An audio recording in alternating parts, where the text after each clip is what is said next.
Hello भाई। इस video में हम करेंगे इम्पोर्टेंट आर्टिकल, इम्पोर्टेंट अनुच्छेद जो संबंधित है केंद्र और राज्य से संबंधित है। तो इससे एडिक्यूटी बहुत क्वेश्चन पूछ रही है, तो हम एक एक करके देखेंगे सभी क्वेश्चन को। पहला है, भारतीय संविधान के भाग अनुच्छेद 1 से 4 तक संबंध निम्नलिखित में कथनों पर विचार कीजिए। भारत एक राज्यों का संघ होगा।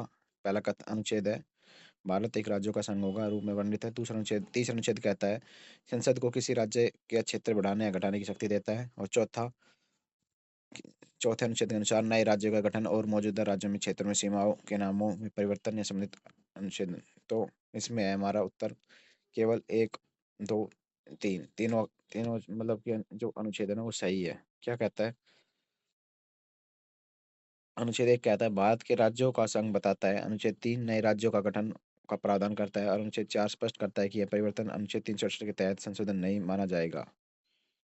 नेक्स्ट, नागरिकता के संबंध में अनुच्छेद 5 के प्रावधानों पर विचार कीजिए। नागरिकता का अर्थ है संविधान के प्रारंभ पर वह व्यक्ति जो भारत का नागरिक होगा, जिसका जन्म भारत के राज्य क्षेत्र में हुआ होगा, जिसके माता पिता में से कोई भारत के राज्य क्षेत्र में जन्मा था, जो संविधान के प्रारंभ में ठीक पहले कम से कम 5 वर्ष तक पहले भारत भारत में साधारण निवासी रहा था। तो इन सभी कथनों को देखते हुए एक, दो, तीन सभी सही है। अनुच्छेद 5 में नागरिकता के लिए ये तीनों आधार दिए गए हैं। नेक्स्ट, बात करते हैं भाग 2 मौलिक अधिकार। भाग 3 में वैसे मौलिक अधिकार, चलो शुरू करते हैं। स्वतंत्रता के अधिकार से संबंधित अनुच्छेद 19 के तहत दिए गए संरक्षण पर विचार करिए। स्वतंत्रता के अधिकार से संबंधित अनुच्छेद 19 के तहत दिए गए संरक्षण पर विचार कीजिए। पहला है शांतिपूर्वक और निरायुध सम्मेलन का अधिकार। दूसरा, भारत में संपूर्ण राज्य क्षेत्र में स्वतंत्रता भ्रमण का अधिकार। तीसरा, संपत्ति का अधिकार। तो अनुच्छेद 19 के तहत केवल एक और दो है, तीसरे को हटा दिया गया है। संपत्ति का अधिकार मूल रूप से अनुच्छेद 19(1) के एफ में 44वें संविधान संशोधन 1978 के तहत हटा दिया गया है। अब यह केवल एक कानूनी अधिकार है अनुच्छेद 300(a) में। अनुच्छेद 20 के संबंध में निम्न कथनों पर विचार कीजिए। यह दोहरे दंड को से सुरक्षा प्रदान करता है। यह भूत लक्ष्मी दांडिक एक्सपोस्ट फैक्टो लॉ के सुरक्षा प्रदान करता है। यह निगरानी और निरोध से सुरक्षा प्रदान करता है।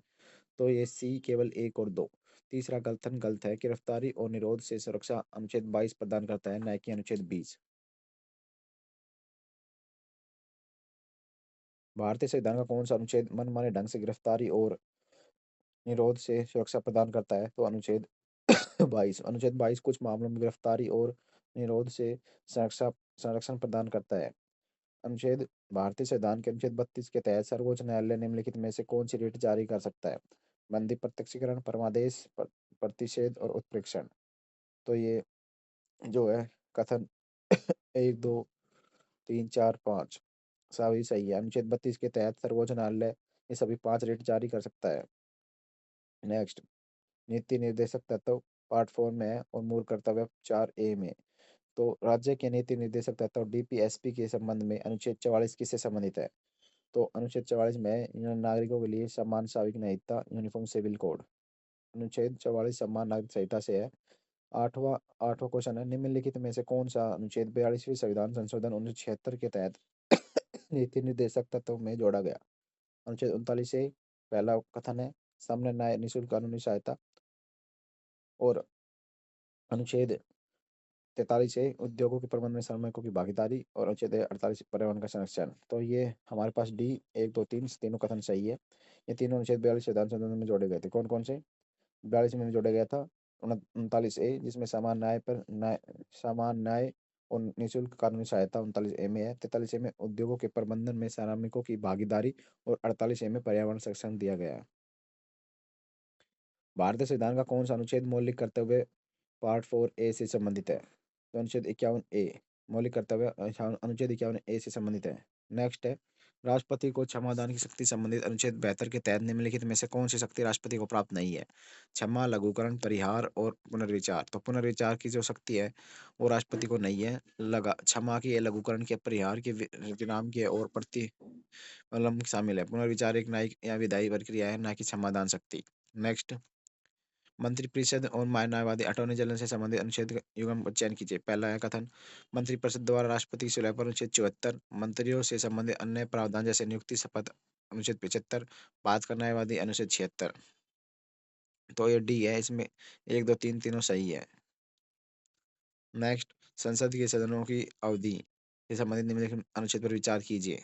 राज्यसभा का गठन अनुच्छेद 80 सही है। लोकसभा का गठन 81, संसद का 17 वासन और विघटन अनुच्छेद 85। तो ये 1, 2, 3 तीनों कथन बिल्कुल सही है।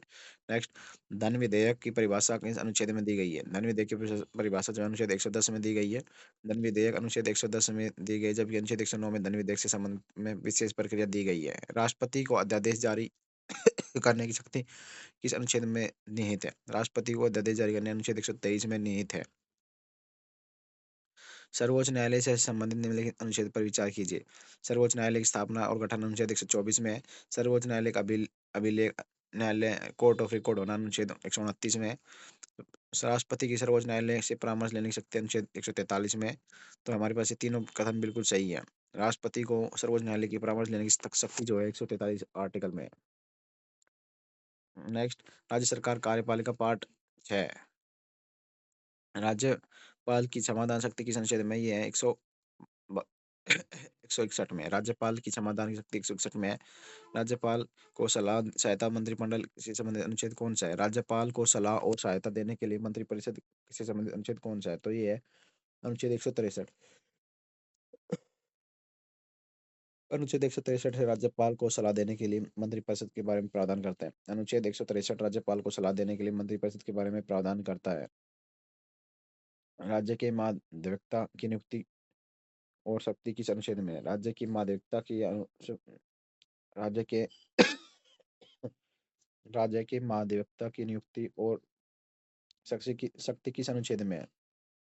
तो ये है अनुच्छेद 165 में। राज्य के महाधिवक्ता की नियुक्ति और शक्ति 165 में वर्णित है। राज्यपाल द्वारा विधेयक को राष्ट्रपति के विचार के लिए आरक्षित करने की शक्ति किस अनुच्छेद में है? राष्ट्रपति द्वारा विधेयक को राष्ट्रपति के विचार के लिए आरक्षित करने की शक्ति किस विधेयक अनुच्छेद में है? ये है हमारे पास अनुच्छेद 200 में। राज्यपाल को विधेयक पर सहमति देने या रोकने की राष्ट्रपति के लिए आरक्षित शक्ति देता है। अनुच्छेद 200 राष्ट्रपति राज्यपाल को विधेयक पर सहमति देने रोकने से राष्ट्रपति आरक्षित करने की शक्ति देता है। 200 राज्यपाल की अध्यादेश जारी करने की शक्ति कौन सी है? 213 में, शायद 213 में है और वो 123 में है। राज्यपाल अध्यादेश 213 में है। उच्च न्यायालय से संबंधित निम्नलिखित अनुच्छेद पर विचार कीजिए। उच्च न्यायालय 124 214 में है। उच्च न्यायालयों की अभिलेख न्याय होना 215 में है। उच्च न्यायालय की रिट जारी करने की 226 में है। तो ये तीनों कथन बिल्कुल सही है। फिर से बता देता हूँ। उच्च न्यायालय जो है रिट जारी कर सकता है 226 में। उच्च न्यायालय में अभिलेख न्यायालय होना 215 में और उच्च न्यायालय का गठन 214 में है। अनुच्छेद 245 के तहत संसद और राज्य विधानमंडल द्वारा बनाए गए कानून क्षेत्र पर विचार कीजिए। संसद भारत का संपूर्ण राज्य क्षेत्र और उसे किसी भाग में कानून बना सकती है। राज्य विधानमंडल केवल संपूर्ण राज्य और उसके भीतर कानून बना सकते हैं। तो ये दोनों कथन बिल्कुल सही है। अनुच्छेद 245 में विधायी शक्ति है जिसमें क्षेत्रीय विस्तार संबंधित है। दोनों कथन सही है। भारतीय संविधान का कौन सा अनुच्छेद अविशिष्ट विधायी शक्ति को केंद्र सरकार को सौंपता है? तो ये है हमारे पास 248। अनुच्छेद 248 के तहत संसद के पास किसी भी ऐसे मामले के संबंध में कानून बनाने की विशेष शक्ति है जो समवर्ती या राज्य सूची में शामिल नहीं है। संघ और राज्यों के बीच राजस्व का वितरण से संबंधित वित्त आयोग का प्रावधान किस में है? तो ये है हमारे पास अनुच्छेद 280 में। फाइनेंस कमीशन का प्रावधान 280 में है। अनुच्छेद 300 ए से संबंधित निम्न कथनों पर विचार कीजिए।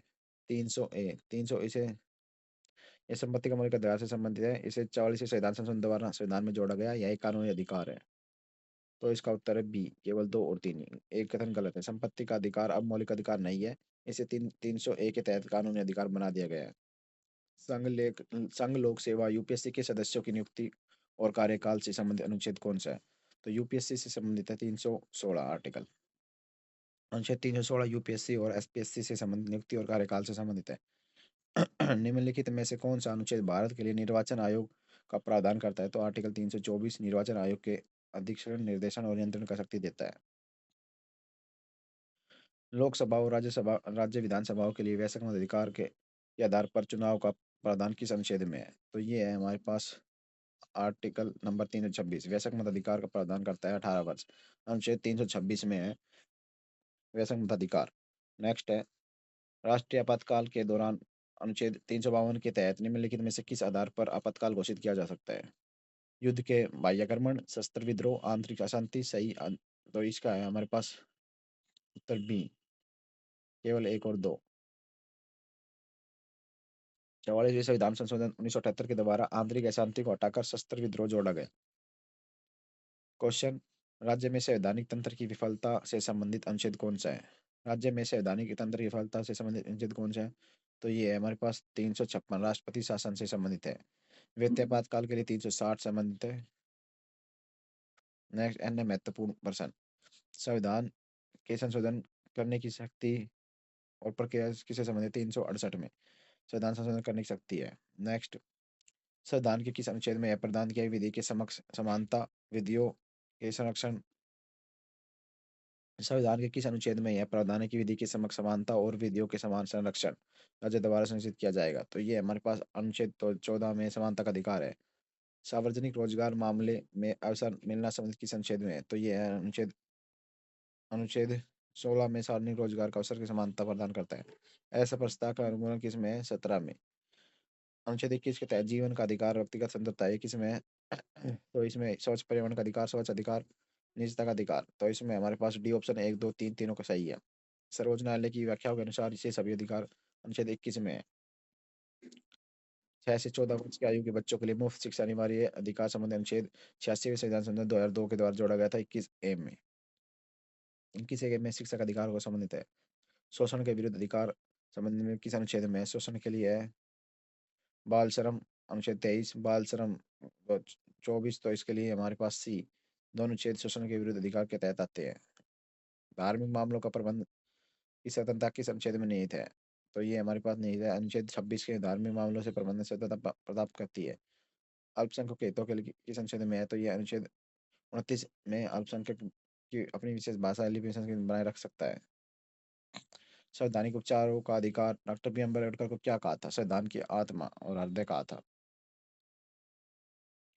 ग्राम पंचायतों का संगठन किस संबंधी निदेशक तत्व कौन सा है? तो ये है 40 में। ग्राम पंचायत अनुच्छेद 40 में है। राष्ट्रीय महत्व समारोह को संस्थानों और वस्तुओं का संरक्षण किस अनुच्छेद में है? तो ये है अनुच्छेद 49 में, महत्व समारोह का संरक्षण। कार्यपालिका को न्यायपालिका से अलग करने की किस में है? तो ये है हमारे पास अनुच्छेद 50 में। राज्य को लोक सेवा से न्यायपालिका को कार्यपालिका और न्यायपालिका को कार्यपालिका से अलग करने की शक्ति देता है, अनुच्छेद 50। अंतर्राज्यीय शांति सुरक्षा बढ़ावा देने के लिए किस अनुच्छेद में है? अंतर्राज्यीय 51। अंतर्राष्ट्रीय अंतर्राष्ट्रीय शांति और सुरक्षा बढ़ाने के लिए क्या? अनुच्छेद 51। संसद में सदस्य के लिए योग्यता अनुच्छेद 84 संबंध की सत्य है। किसके लिए संसद में सदस्यता? इसके लिए हमारे पास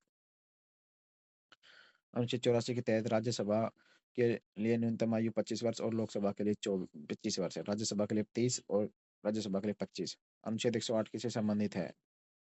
अनुच्छेद 108 संबंधित है हमारे पास धन विधेयक उपसंसद दोनों की संयुक्त बैठक का प्रावधान। अनुच्छेद 153 किससे संबंधित है? 153 के तहत राज्य का एक राज्यपाल होगा। भारत में संवैधानिक अनुच्छेद भारत में नियंत्रण कैग किस में है? कैग जो है 148 में है। अनुच्छेद केंद्र और राज्य की अखिल भारतीय सेवा किसमें है? ये अखिल भारतीय सेवा है 312 में, 312 312 में। ये हमारे टोटल खत्म हो गई इंपोर्टेंट आर्टिकल।